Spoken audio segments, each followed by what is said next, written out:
देखिए, रीट लेवल 2 में अधिक अंक होने के बावजूद भी युवा बेरोजगार दर दर की ठोकरें खा रहे हैं। उनको कहीं से भी इंसाफ मिलता हुआ नजर नहीं आ रहा है। कभी वह मंत्री के चक्कर काटते हैं तो कभी अधिकारियों की मान मनुहार में लगे रहते हैं, तो वहीं कर्मचारी चयन बोर्ड पहुंचकर भी वह अपनी मांग को उठाते हुए नजर आते हैं। लेकिन हर बार युवाओं को निराशा होनी पड़ती है। ऐसा क्यों हो रहा है? क्योंकि जब रीट लेवल 2 का संशोधित परिणाम जारी किया गया था, तो संशोधित परिणाम के बाद 1260 पदों पर सीधा सीधा अंतर आया था।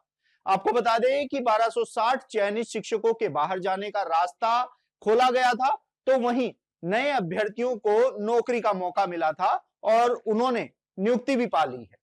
हालांकि अभी तक भी जो शैडो पोस्ट है, जो चयनित शिक्षक थे, उनको लेकर कोई फैसला नहीं लिया गया है। कोर्ट ये कह चुका है कि जो पहले से नौकरी कर रहे हैं, उन अभ्यर्थियों को नौकरी से बाहर न निकाला जाए। तो वहीं हाई कोर्ट ये भी कह चुका है कि जो अधिक अंक आए हैं, चयनितों से जिनके अधिक अंक हैं, लेकिन वह जो नियुक्ति प्रक्रिया है उसमें शामिल नहीं है, उनको भी प्रोविजनल रूप से शामिल किया जाए। उसके बाद से ही ये अभ्यर्थी लगातार हाई कोर्ट का ऑर्डर लेकर दर दर भटक रहे हैं। लेकिन ना तो कर्मचारी चयन बोर्ड इन पर ध्यान दे रहा है और न ही अधिकारी और मंत्री ध्यान दे रहे हैं। आपको बता दें कि जब संशोधित परिणाम आया था तो कुछ सवाल डिलीट किए गए थे, कुछ सवाल बदले गए थे, उनके जवाब बदले गए थे। उसके बाद 1260 जो अभ्यर्थी थे, कट ऑफ नई जारी हुई थी, उसमें 1260 नए अभ्यर्थियों को मौका दिया गया था। लेकिन सबसे बड़ा विवाद कब खड़ा हुआ कि जो चयनित नौकरी कर रहे हैं, उनसे ज्यादा अंक लेने वाले उन 1260 की सूची में शामिल नहीं हो पाए, वो कुछ नीचे रह गए। उसके बाद से ही ये अभ्यर्थी पहले कानून की लड़ाई लड़ते हैं, कानून से उनको जीत मिलती है, लेकिन विभागीय लापरवाही के चलते ये खुद को ठगा सा महसूस कर रहे हैं। अब इन अभ्यर्थियों ने अपनी जो मांग है उसको और तेज कर दिया है।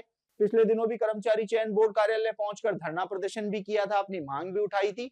तो वहीं अब विधायकों और मंत्रियों को ज्ञापन सौंप रहे हैं कि उनके साथ इंसाफ किया जाए।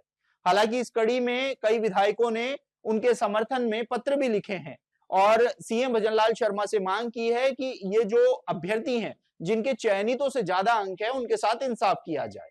ऐसे में अब ये संघर्ष लगातार बढ़ता जा रहा है और आने वाले समय में इन युवाओं को उम्मीद है कि भजनलाल सरकार जो युवा हितैषी है, युवाओं के लिए काम करती है, वो इनके लिए नौकरी के रास्ते साफ करेगी। अब ये वक्त बताएगा कि इन अभ्यर्थियों के संघर्ष को कब जीत मिलती है, क्योंकि लंबे समय से, जब से संशोधित परिणाम आया है, ये अभ्यर्थी सिर्फ संघर्ष ही कर रहे हैं। आप देखते रहिए एजुकेशन नगरी, मैं हूं ललित वर्मा।